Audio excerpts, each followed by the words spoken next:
আসসালামু আলাইকুম ভিউয়ার্স, সবাইকে নতুন একটি রেসিপিতে আমন্ত্রণ জানাচ্ছি। আজ একটি স্ন্যাক্স রেসিপি শেয়ার করব আপনাদের সাথে। এটা আপনারা বাচ্চাদের স্কুলের টিফিনে বা বিকালে নাস্তার টেবিলে রাখতে পারেন। এটা খুবই সাধারণ উপকরণে তৈরি করা যায়, তবে খেতে অসম্ভব মজাদার। তো চলুন দেখা যাক। তো এখানে আমি চুলায় একটি কড়াই বসিয়ে দিয়েছি, আর কড়াইতে 1 কাপ পরিমাণ পানি দিয়ে দিচ্ছি স্বাদ মতো লবণ। পানিটা বলক চলে এসেছে। এবার আমি এখানে 1.5 কাপ পরিমাণ ময়দা দিয়ে দিচ্ছি। এটা রুটি বানানোর ডোয়ের মতো করে আমি একটি ডো বানাবো। তো চুলার আঁচটা মিডিয়াম রেখে ভালোভাবে ডোটা বানিয়ে নিব।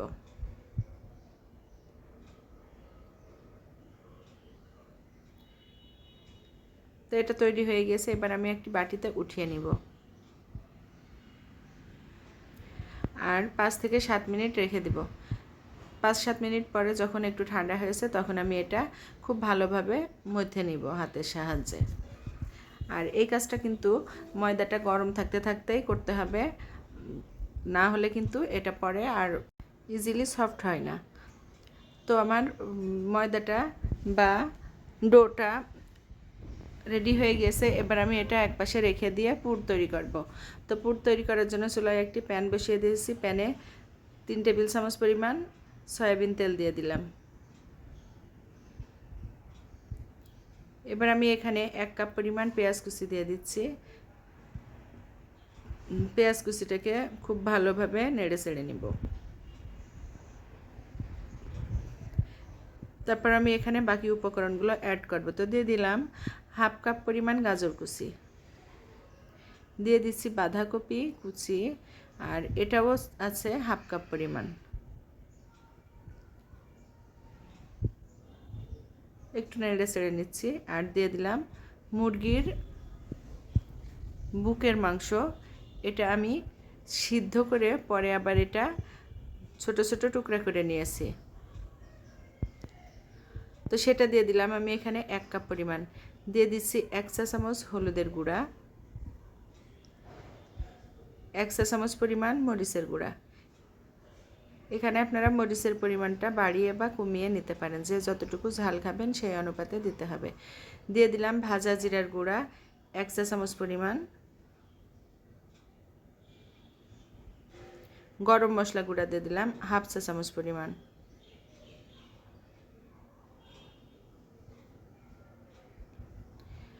এই পর্যায়ে চুলার আঁচটা মিডিয়াম টু লোতে রেখে সবজিটা খুব ভালো মতো সিদ্ধ করে নিতে হবে।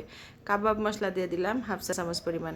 কাবাব মশলাটা অপশনাল, এটা আপনারা দিতেও পারেন নাও দিতে পারেন, তবে কাবাব মশলাটা দিলে স্ন্যাক্সটা খুব সুন্দর একটা ফ্লেভার আসবে।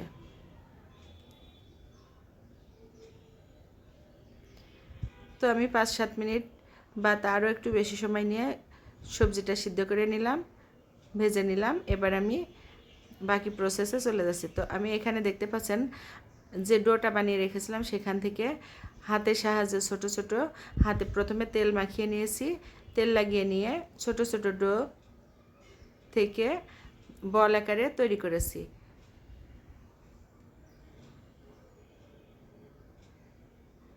আর এটা থেকে রুটির মতো ছোট ছোট রুটির মতো পাতলা করে বানাতে হবে।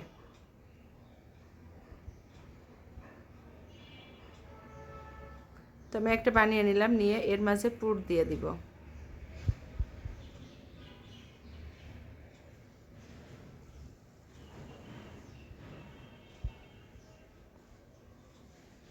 পুরটা একটু ভালোভাবে দিতে হবে, না হলে কিন্তু এটা যখন মুখ আটকাতে যাবেন তখন কিন্তু মুখের কাছে চলে গেলে সেটা যখন আপনি ডিপ ফ্রাই করবেন তখন বের হয়ে যাওয়ার সম্ভাবনা থাকে।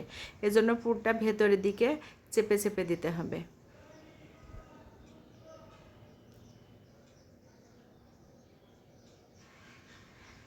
তো আমি একটা বানিয়ে নিয়েছি, দেখুন এটা কিন্তু অনেক সুন্দর হয়েছে।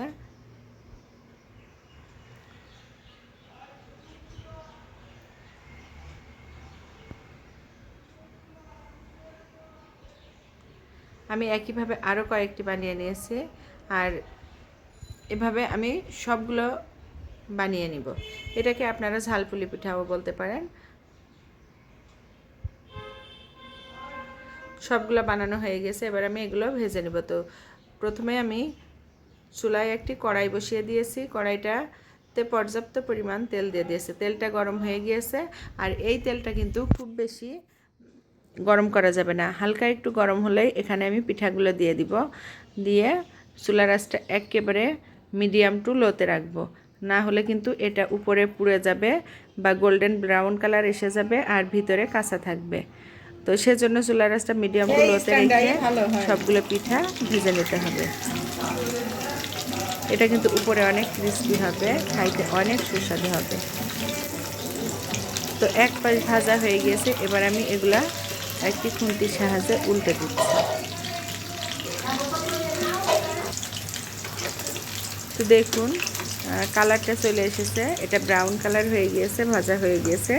এবার আমি পিঠাগুলোকে একটি ছাঁকনির সাহায্যে উঠিয়ে নিব।